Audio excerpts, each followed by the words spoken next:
시니어 창업기 마이너스 내 인생 두 번째 도전. 1화 은퇴, 그리고 새로운 시작. 안녕하세요 여러분. 오늘부터 시작할 이야기는 조금 특별합니다. 바로 우리 주변의 평범한 어르신들이 펼치는 두 번째 인생 도전기입니다. 먼저 김철수 어르신 67세. 40년간 회사원으로 성실하게 살아온 분이죠. 퇴직금 받고 집에 앉아 있으니 갑자기 시간이 너무 많습니다. TV 보고 산책하고 그게 다예요. 하지만 김어르신 마음속엔 오래된 꿈이 하나 있었습니다. 바로 작은 찻집을 운영하는 것. 젊은 시절부터 차를 우리고 마시는 걸 좋아했거든요. 그리고 박영희 여사님 63세. 평생 가정주부로 살면서 남편과 자식들 뒷바라지에만 매달렸죠. 그런데 이제 자식들도 다 독립하고 남편도 은퇴했어요. 문득 내 인생은 뭐였지? 하는 생각이 들더랍니다. 박 여사님은 누구보다 김밥을 잘 싸요. 동네에서도 소문난 실력이죠. 내 김밥으로 장사를 해볼까? 하는 생각이 조금씩 자라나기 시작합니다. 마지막으로 최문수 선생님 65세. 35년간 고등학교에서 국어를 가르치신 분입니다. 책을 워낙 좋아해서 집에 책이 산더미예요. 퇴직 후 이 많은 책들을 보면서 이런 좋은 책들을 더 많은 사람들과 나누면 좋겠다는 생각을 하게 됩니다. 작은 헌책방을 차려보고 싶어져요. 세 분 다 비슷한 고민을 안고 계시죠. 가족들은 반대합니다. 아버지, 이 나이에 무슨 장사를 해요? 그냥 편히 쉬세요. 엄마 힘든데 왜 굳이 그런 일을 하려고 해? 친구들도 마찬가지예요. 야, 우리 나이에 뭘 한다고 그래? 조용히 손자나 봐야지. 하지만 세 분의 마음속 불씨는 쉽게 꺼지지 않습니다. 김어르신은 매일 차를 우리면서 상상해봅니다. 작은 찻집에서 손님들과 대화를 나누는 모습을요. 박 여사님은 시장에 나가면서 여기에 김밥집이 있으면 어떨까? 생각해봅니다. 최 선생님은 동네를 산책하다 빈 점포를 보면 저기에 작은 책방이 있으면 하고 상상에 빠지죠. 드디어 세 분이 결심합니다. 한번 해보자. 실패해도 후회는 없을 거야. 가족들의 잔소리를 뒤로하고 친구들의 만류를 무시하고 각자의 꿈을 향해 첫걸음을 내딛기로 합니다. 나이는 숫자일 뿐 꿈에는 정년이 없다는 걸 보여주겠다고 다짐하면서 말이죠. 이화 가게 문 열기 전날 밤. 자, 이제 세 분이 각자의 꿈을 위해 준비를 마쳤습니다. 김어르신은 동네 골목 한편에 작은 찻집을 얻었어요. 박 여사님은 시장 입구에 김밥집을 차렸고 최 선생님은 주택가 모퉁이에 헌책방을 준비했습니다. 그리고 드디어 내일이 개업일이에요. 김철수 어르신은 찻집에서 마지막 점검을 하고 있습니다. 찻잔 하나하나를 정성스럽게 닦으면서도 손이 살짝 떨려요. 내가 정말 찻집을 운영할 수 있을까? 요즘 젊은 사람들이 이런 전통차를 좋아할까? 걱정이 앞섭니다. 하지만 40년간 모은 다구들을 보면서 다시 용기를 냅니다. 그래도 내가 가장 좋아하는 일이야. 정성껏 차를 우려서 대접하면 분명 알아주는 사람이 있을 거야. 밤늦게까지 찻잔을 정리하고 내일 첫 손님에게 대접할 차를 골라봅니다. 녹차로 할까, 홍차로 할까? 설레는 마음에 잠이 오지 않아요. 마치 첫 직장에 출근하던 그때처럼 말이죠. 한편 박영희 여사님은 새벽부터 일어나 김밥 재료를 손질하고 있어요. 단무지는 이 정도로 썰고 시금치는 이렇게 무치고. 평생 해온 일이지만 오늘만큼은 더 신경이 쓰입니다. 이제는 가족을 위한 김밥이 아니라 손님들을 위한 김밥이니까요. 과연 내 김밥을 사 먹을 사람이 있을까? 요즘은 편의점에서도 김밥을 파는데 불안한 마음이 듭니다. 하지만 손은 계속 움직여요. 50년간 써온 김밥 재료 써는 솜씨는 여전히 빠르고 정확합니다. 그래, 내가 만든 김밥이 얼마나 맛있는지 동네 사람들이 알고 있잖아. 분명 잘 될 거야. 최문수 선생님은 헌책방에서 마지막으로 책들을 정리하고 있습니다. 수십 년간 모은 책들을 하나하나 먼지를 털어내고 분류해서 진열하는 중이에요. 문학, 역사, 철학. 제자들에게 읽히고 싶었던 책들이 가득합니다. 과연 누가 이런 옛날 책을 사볼까? 요즘 사람들은 다 전자책을 읽는다는데. 걱정되지만 책장 사이를 걸으며 책 냄새를 맡으니 마음이 편안해집니다. 책은 언제나 사람들에게 위로가 되어줬어. 내 책방도 그런 곳이 되면 좋겠다. 드디어 간판을 답니다. 최 선생의 헌책방이라고 손글씨로 쓴 간판이에요. 은퇴한 교사로서의 자부심이 느껴지는 이름입니다. 세 분 모두 밤늦도록 뒤척이며 잠을 이루지 못합니다. 설렘 반, 걱정 반. 하지만 모두의 눈빛에는 희망이 가득해요. 내일이면 자신들의 새로운 인생이 시작되니까요. 3화 첫 손님, 첫 위기. 드디어 개업 첫날입니다. 세 분 모두 긴장과 설렘으로 가게 문을 열었어요. 하지만 현실은 생각처럼 순탄하지 않았습니다. 김철수 어르신의 찻집에 첫 손님이 들어왔어요. 20대 초반으로 보이는 젊은 커플입니다. 오, 여기 카페네. 하면서 들어온 그들이지만 실내를 둘러보더니 표정이 이상해져요. 여기 뭔가 너무 옛날 분위기 아니야? 맞아. 그냥 스타벅스 가자. 5분도 안 되어서 그냥 나가버렸습니다.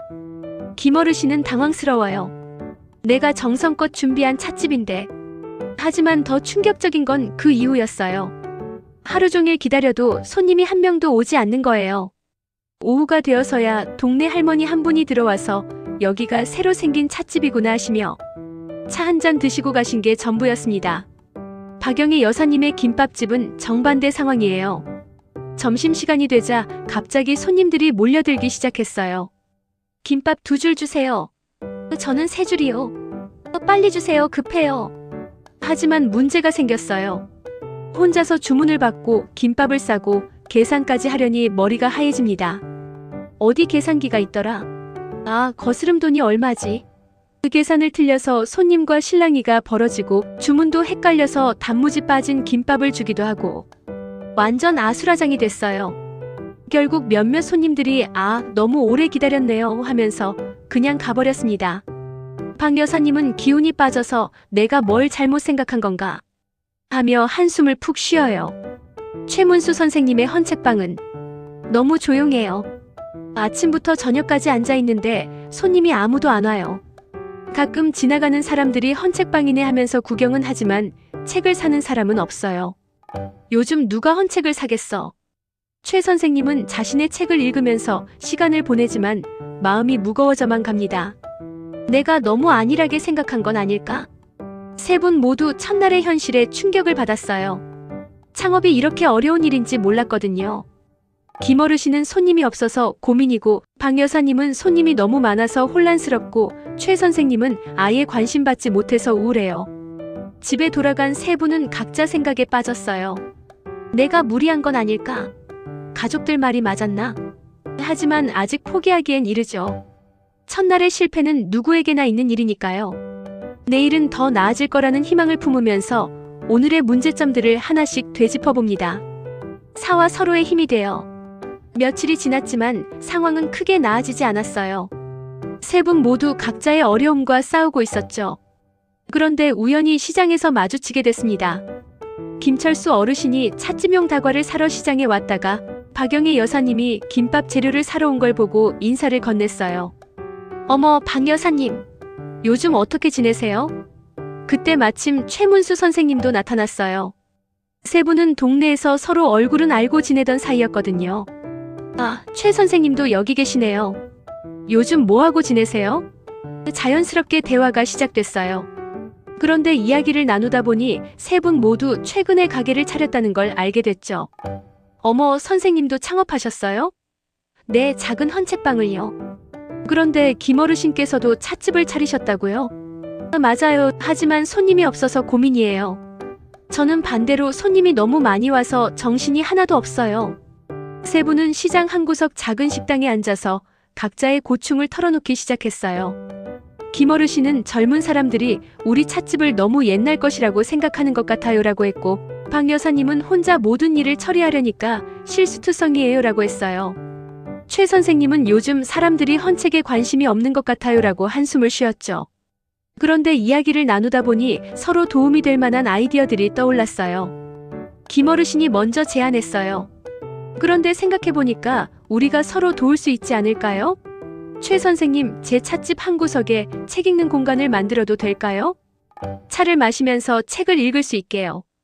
최 선생님 눈이 반짝였어요. 오, 그거 좋은 아이디어네요. 그럼 제가 좋은 책들을 몇 권 가져다 놓을게요.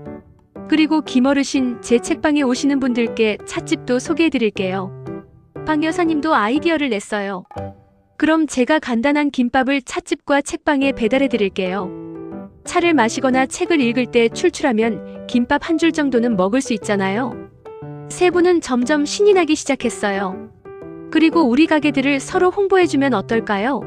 손님들에게 다른 가게들도 소개해주고요.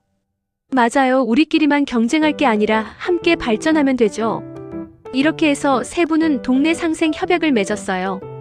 김어르신의 찻집에는 독서 코너가 생겼고 최 선생님의 헌책방에는 차 메뉴가 추가됐어요. 박 여사님의 김밥은 세 곳 모두에서 맛볼 수 있게 됐고요. 내 가게만 잘 되면 된다는 생각에서 벗어나 함께 잘 되자는 마음으로 바뀌니까 신기하게도 마음이 가벼워졌어요. 혼자서는 해결하기 어려웠던 문제들이 함께하니까 해결의 실마리가 보이기 시작한 거예요. 오화 뜻밖의 손님들. 세 분의 협력이 시작된 지 2주가 지났어요. 그런데 놀라운 일들이 하나둘씩 벌어지기 시작했습니다. 먼저 김철수 어르신의 찻집에 변화가 생겼어요. 어느 날 대학생 2명이 들어와서는 와, 여기 완전 레트로하다. 인스타 감성. 최고야. 라고 하면서 사진을 찍기 시작했어요. 김어르신은 처음엔 당황했지만 레트로가 뭔가요? 하고 물어봤더니 옛날 감성이요. 요즘 젊은 사람들이 진짜 좋아하는 분위기예요. 라고 설명해줬어요. 그 학생들이 SNS에 올린 사진이 순식간에 퍼져나갔어요. 숨은 맛집 발견. 할아버지가 직접 우려주시는 전통차 맛집. 조용하고 분위기 좋은 카페, 이런 해시태그와 함께요. 그 다음부터 20대, 30대 젊은이들이 하나둘씩 찾아오기 시작했어요. 김어르신은 신기해하면서도 정성껏 차를 우려 대접했어요. 요즘 젊은이들도 전통차의 진짜 맛을 알아주는구나 하면서 뿌듯해했죠. 최 선생님이 마련해준 독서 코너도 인기였어요. 와, 여기서 책 읽으면서 차 마시는 거 완전 힐링이다. 박영애 여사님의 김밥집도 대박이 났어요. 지역 방송국에서 동네 맛집 탐방 프로그램을 하는데 누군가가 박 여사님 김밥집을 추천한 거예요. PD가 와서 촬영을 했는데 50년 경력의 손맛이라는 타이틀로 방송이 나갔어요. 방송이 나간 다음 날부터 김밥집 앞에 줄이 길게 늘어서기 시작했어요. TV에 나온 그 김밥집이 여기구나. 그 할머니가 직접 싸주시는 김밥이라더니. 박 여사님은 너무 바빠서 정신이 없을 정도였지만 이번에는 준비가 달랐어요. 김어르신과 최 선생님이 도와주러 와서 계산이나 포장을 도와줬거든요. 최문수 선생님의 헌책방에는 뜻밖의 손님이 찾아왔어요. 20년 전 제자였던 이현수 씨가 들어온 거예요. 선생님, 이런 곳에서 뵙다니. 반가운 만남이었죠. 이현수 씨는 지금 출판사에서 일하고 있었는데 최 선생님의 헌책방을 보더니 선생님, 여기서 북토크 행사 같은 걸 해보면 어떨까요? 제가 출판계 사람들 연결해 드릴 수 있어요라고 제안했어요. 그렇게 해서 월 1회 최 선생의 북토크 시간이 생겼어요. 첫 번째 행사에는 동네 주민들과 옛 제자들이 20여 명 모였어요. 최 선생님이 추천하는 책을 소개하고 다 같이 독서 토론을 하는 시간이었죠. 김어르신이 차를 우려서 가져와주고 박 여사님이 간단한 김밥을 준비해줘서 더욱 따뜻한 분위기가 됐어요. 이런 공간이 있다는 게 정말 좋네요. 요즘 같은 세상에 이런 여유로운 시간이 필요해요. 참가자들의 반응도 뜨거웠어요. 세 분은 이제 확신이 생겼어요. 우리가 잘못 생각한 게 아니었구나. 시간이 좀 걸릴 뿐이지 진심으로 하면 사람들이 알아봐주는구나. 서로 도우며 각자의 특색을 살린 결과 세 가게 모두 동네에서 없어서는 안 될 소중한 공간이 되어가고 있었어요.